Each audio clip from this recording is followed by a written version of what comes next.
Everyone wears a mask, but what happens when it finally slips? We explore the duality of human nature and the hidden faces we show only to the shadows. Click subscribe now to see the real person behind the mask in every story. My husband brought her to the launch party of the building I designed, not as a guest, as his date. I remember standing by the catering table, holding a glass of sparkling water I hadn't touched, watching him straighten his cufflinks while she laughed at something he whispered in her ear. She was wearing a dress the color of champagne. Her name was Fiona. She was 31. She worked in his firm's acquisitions department, which meant she spent her days finding undervalued properties and her nights, apparently, finding undervalued marriages to walk into. I was 43. I had spent 11 years designing the interiors of buildings that other people put their names on. The Harlow Center downtown had my fingerprints on every square inch of it. The curved reception desk, the warm-toned stone flooring, the lighting fixtures I'd had custom-made by an artisan in Vermont. My husband, whose development firm had built it, had given a speech at the ribbon cutting. He'd thanked his investors, his contractors, his administrative team. He'd looked at me once during the speech, briefly, the way you glance at a piece of furniture you've stopped noticing. That was 8 months before the launch party. His name is Clifford. We met when I was 29 and he was 38, and I thought his confidence was something I wanted to be near. I didn't understand then that some people's confidence is just the absence of doubt about themselves. Not about the world, not about right and wrong, just about themselves. Clifford never doubted himself. Not once in 14 years. Not when he forgot our anniversary 3 times in a row. Not when he missed my father's funeral because of a site visit that I later understood meant something else entirely. And not when he stood in our kitchen 8 months ago on a Thursday morning and told me, with the same tone he used to discuss quarterly projections, that he had been seeing Fiona for almost a year and that he wasn't going to stop. I was standing at the counter making his coffee. I do not know why I was still making his coffee at that point in our marriage, but I was. Habits are like that. They outlast the reasons you started them. I'm not asking for your permission, he said. I'm telling you because you deserve to know. I set the coffee down in front of him. Thank you, I said. He looked at me the way people look at a window when they expect to see something and there's nothing there. He picked up the coffee. He left for work. I stood in the kitchen for a long time after that.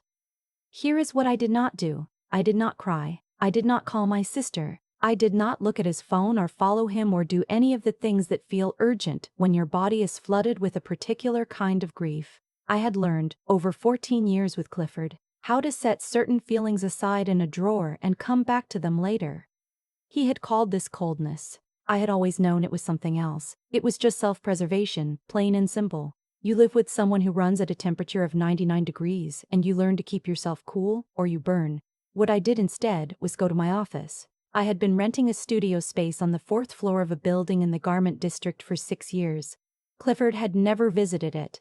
He knew it existed the way he knew my college roommate existed, as a fact about me that had no relevance to his daily life. In my studio, I had a large drafting table, 3 monitors, 2 plants that had survived because I was more reliable about watering things than I was about most other maintenance, and a locked cabinet in the corner that contained files Clifford had never seen. I had started those files 4 years ago, not because I suspected him then. I hadn't. I started them because I had started to suspect myself, to suspect that I was slowly disappearing inside this marriage, that the woman who had once won a regional design award at 32 and had opinions about everything from zoning law to pasta shapes was becoming someone who existed mostly in relation to another person. So I started keeping records. My work, my contacts, my finances, separate from the joint account. I had a financial advisor, a woman named Terry who wore glasses on a beaded chain and had the energy of someone who had seen everything and judged none of it. And she had helped me build something quietly over 4 years that Clifford did not know about and would never have thought to ask about, because he had long since stopped thinking of me as someone with a financial life that didn't run through him. It was not a fortune, but it was mine. And it was enough. I sat in my studio that Thursday morning and I made a list. Not of what to do next, not of lawyers or divorce proceedings that could come later. What I made was a list of everything I had that he didn't know about. And when I finished the list, I felt something shift. Not anger, something quieter. Something that felt, if I'm being honest, Like the first moment you step outside after a long winter and the air is cold but the sun is actually warm and your body can't quite decide what it's feeling. It just knows that something has changed. The launch party for the Whitmore Plaza project was already scheduled. It had been scheduled for 8 months, which meant it was scheduled before Clifford told me about Fiona. But not before Fiona existed.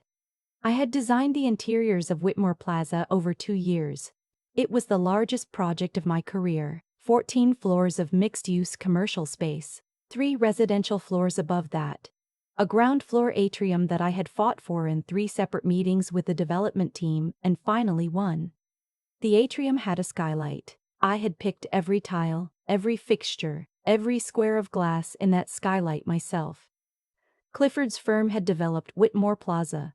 His name was on the project. What his name was not on, what no one at his firm had thought to look too closely at because it had come in through an LLC that Terry had helped me establish, was a 16% equity stake in the project. I had used my own money. I had done it legally, cleanly, with documentation that would survive any scrutiny. I had done it because Terry had looked at the project numbers 3 years ago and said, "This is going to perform," and I had believed her. And I had also believed her, and I had also believed in some part of myself I hadn't fully examined yet, that it was not wrong to want something of my own inside the thing I had put so much of myself into. I had not told Clifford, he had not asked. The launch party was a Thursday evening in April. The plaza's main investors, the city's architectural press, a handful of city council members, Clifford's business partners, about 200 people total. I had been involved in planning the event itself because of course I had. I had designed this space and no one knew it better than I did. I arrived alone. I wore a navy dress I had bought specifically for this evening. Nothing dramatic, the kind of dress that reads as composed. I had spent the previous 8 months being composed. I had continued to live in the same house as Clifford because the lawyers had advised me to keep the status quo during the preliminary stages of a process I had quietly put in motion. I had continued to make coffee in the mornings, to attend 2 dinners with his business partners, to show up. He had continued to behave as though our conversation that Thursday morning had been a door he had opened and walked through and expected me to simply leave open behind him. When I walked into the atrium, my atrium, the one with the skylight I had fought for, and I saw him standing with Fiona near the bar, her hand on his arm, I felt the drawer open, not to release anything, just to let me look at what was inside. He saw me. Something moved across his face that I had not seen in years. Something that might have been uncertainty. He straightened slightly. He said something to Fiona, who turned and looked at me with an expression that I can only describe as curious assessment. The way you look at a map of a place you're about to visit. I smiled, not at her, at the atrium. I went to find the event coordinator. The evening proceeded. I spoke to the architectural press. I spoke to 2 of the city council members, one of whom had been a quiet ally in getting the atrium approved. And he shook my hand and said the space was extraordinary, and I told him I was glad he thought so. I ate 3 canopies and drank 1 glass of wine over the course of 3 hours. I watched Clifford work the room with the ease of someone who has never once questioned his right to be at the center of any room he walks into. At 8:45, the lead partner from the Primary Investment Group, a firm out of Boston that had provided the majority of the project's capital, asked everyone to quiet down for a brief remark session. His name was Hugh, and he had the handshake of a person who practiced it. He talked about the project's timeline, its projected returns, the vision of the development team. Then he said there was one more piece of business. He said that in the past week, the investment group had completed a routine ownership audit as part of closing out the project's development phase and moving into the operational phase.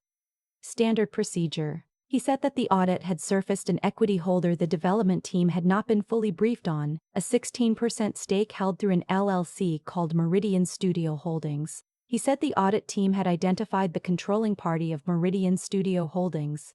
He looked up from his notes. He looked at me. I set down my wine glass. Clifford turned. "Ms. Harmon," Hugh said, because that was how I had incorporated, under my professional name, the name I had used for my design practice since I was 29, the name that was on my award and my contracts and the plaque on the door of my studio on the 4th floor of a building in the Garment District. The group would like to formally acknowledge your stake and discuss your seat at the table going forward.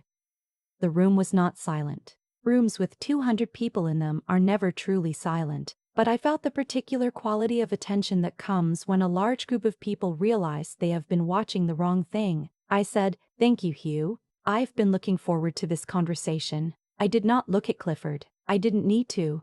I could feel him looking at me. Here is what happened after. Clifford found me near the catering table at 9:15. He had the expression of someone who has walked into a room and discovered the furniture has been rearranged, not damaged, not missing, just not where he left it. He stood close and spoke quietly, which was how he handled things when he was uncertain. He was very good at large gestures and poor at small ones, and uncertainty made him small. "How long?" he said. "Which part?" I asked. He meant the steak. He didn't ask about anything else. That told me most of what I needed to know about what had mattered to him.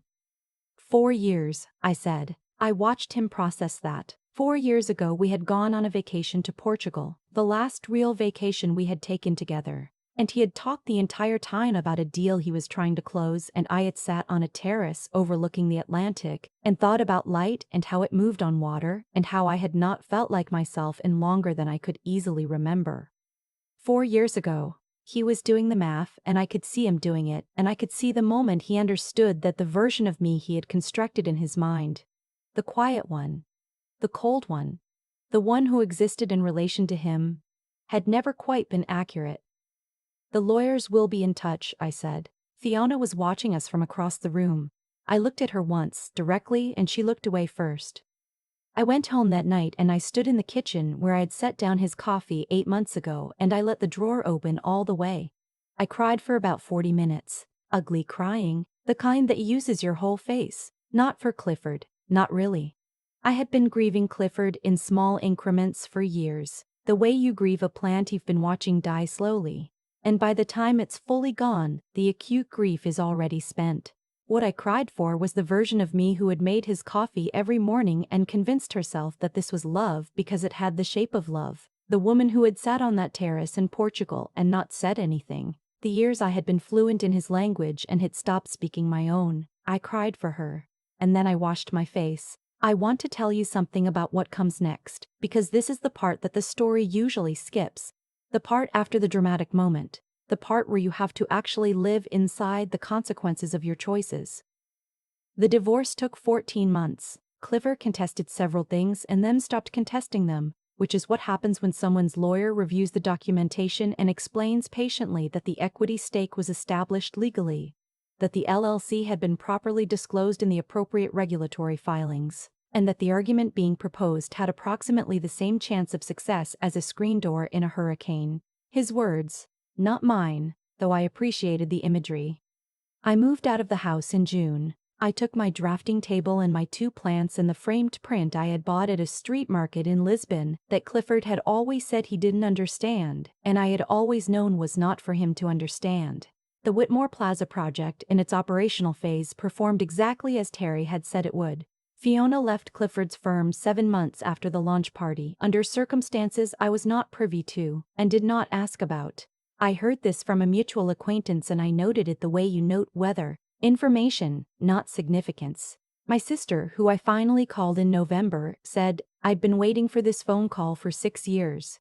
I didn't know whether to laugh or cry, so I did a little of both." She came to visit in December and we stayed up until 2 in the morning talking about our mother and our childhood, and the particular way women in our family had been taught to fold themselves small, and how we had both spent years unlearning it with varying degrees of success. I turned 44 in January. I had dinner with Terry and 2 other women I had grown to trust over the previous 4 years, women who knew things about me that Clifford had never thought to ask. We split a very good bottle of wine. Terry gave a small toast that I am not going to repeat here because it was for us, for that table, and some things are allowed to stay private.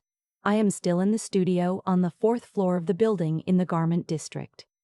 The plants are doing fine. I got a 3rd one.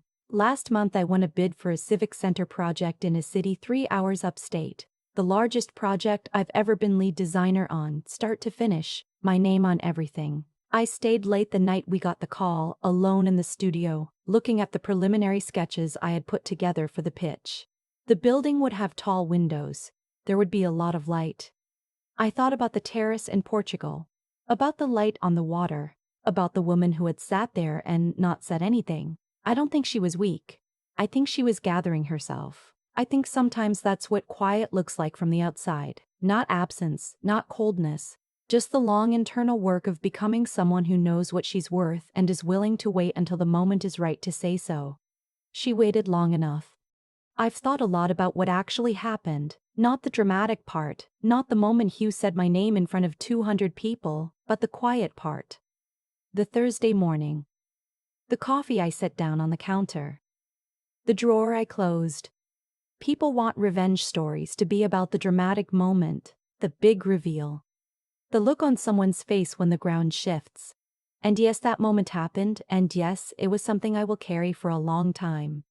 But that's not where the story actually turned. The story turned 4 years earlier, in a studio on the 4th floor of a building no one I was married to had ever visited, when I decided to stop disappearing and start building something that was only mine. That's the part I want to talk about. I wasn't strategic in some cold, calculated way. I wasn't plotting against Clifford, I was trying to find myself again. I had been with someone for so long who never asked what I thought, what I wanted, what I needed, that I had started to forget the answers. So I started keeping records. Not of his wrongdoings, of mine. My work, my ideas, my money, my worth. I started doing that before I had any reason to believe the marriage would end. I did it because I understood, somewhere below conscious thought, that a person who belongs entirely to another person is fragile in a way that has nothing to do with love and everything to do with dependency. What I know now is that the choices that protected me weren't dramatic. They were small. They were Tuesday mornings in a studio, phone calls with Terry, a signature on an LLC document, a decision to keep the drafting table even when everything else felt uncertain. The accumulation of small, honest choices is what integrity looks like in real life, not grand gestures, not declarations. Just the daily practice of treating yourself as someone worth investing in. Clifford's choices were also small. That's the part people miss. He didn't become someone who brought his mistress to his wife's launch party in one dramatic moment of failure. He got there incrementally, every time he spoke over me, every time he forgot something that mattered, every time he looked through me instead of at me and told himself it was fine because I didn't seem to mind. He built that version of himself the same way I built my independence. One small choice at a time. His just went in the opposite direction. There's a kind of clarity that comes when you stop waiting for someone else to see your value and start simply acting as though it's real, not performing confidence, actually believing, on a Tuesday morning in a studio with 2 plants and a locked cabinet, that the work you're doing matters and that you are allowed to protect it. That clarity is not dramatic, it doesn't announce itself, it just sits quietly and does the work. I am not the same person who sat on a terrace in Portugal and didn't say what she was thinking. But I'm not angry at her either. She was learning something that takes a long time to learn, that being quiet and being invisible are not the same thing, that patience is not the same as passivity, and that sometimes the most powerful thing you can do is simply refuse to stop existing while someone tells you that you're not enough. She wasn't gathering dust, she was gathering herself. It turned out that was enough.